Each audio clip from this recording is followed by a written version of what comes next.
I had a blast doing it because they would do all those fights in 2 days. They would shoot every fight within 2 days of time. They took the bullies, so and they put the bullies in one hotel somewhere in the city because all those fights were done in Salt Lake City, Utah. So they would take the bullies, put them all in one hotel. All the fighters were in another hotel in a different part of the city. So they kept things kind of separated there. The bullies had zero idea of who they were going to fight or who they were going to be matched up with. They had no idea at all.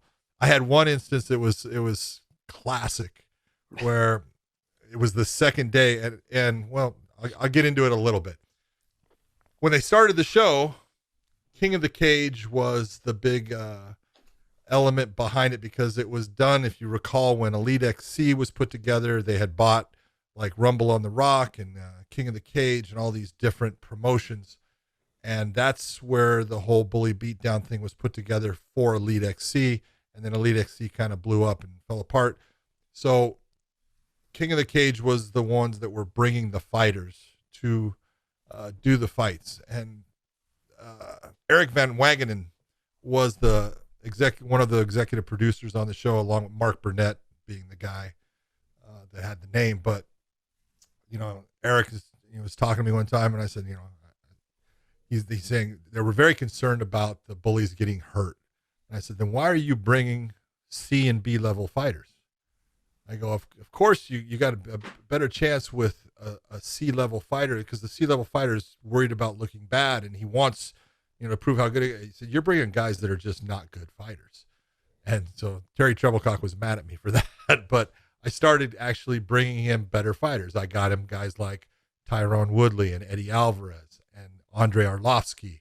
And I brought him, Daniel Cormier was one that was supposed to be with it. And I brought him all these good fighters.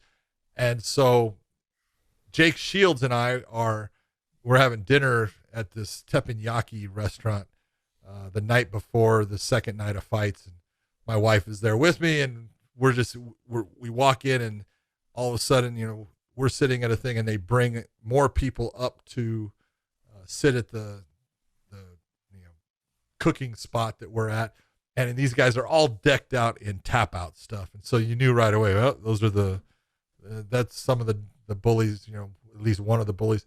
And this guy is talking, and all of a sudden he's saying that, he knows, who we are, and, he lives right by my gym. And the only reason he's doing this is to make money so he can buy a membership at my gym. Right. And I go, what are you talking about?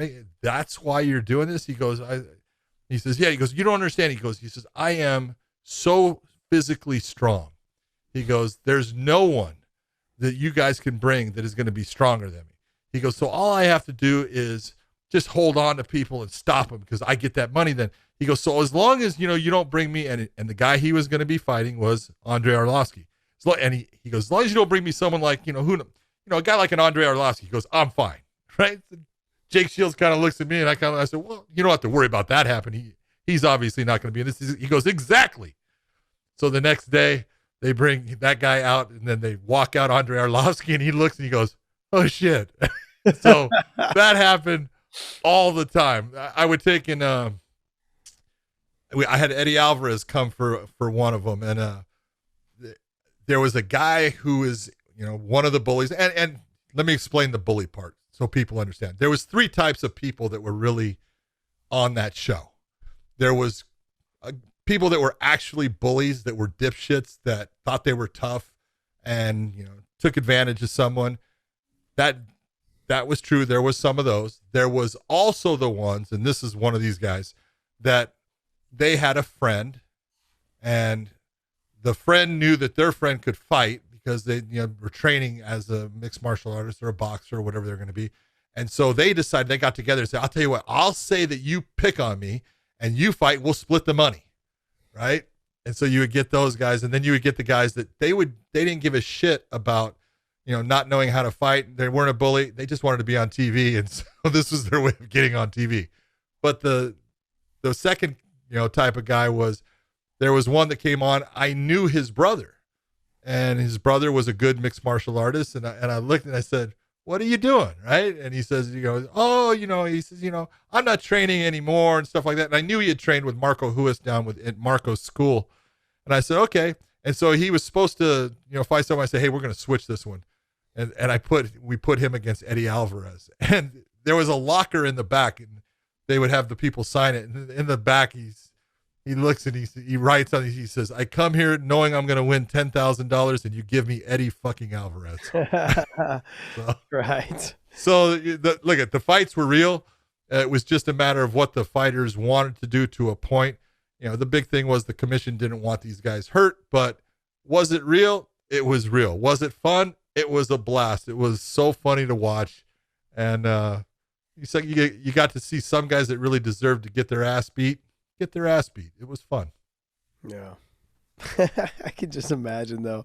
Good question, though. The look on that guy's fucking face when Arlovsky walked out. That was the best because they had no idea. They would walk the bully through one entrance, and they would have him standing in the cage, and then they would do the introduction of the fighter, and that was the time when the person got to know exactly who they were going against. That sucks. That sucked for him. 100% agree.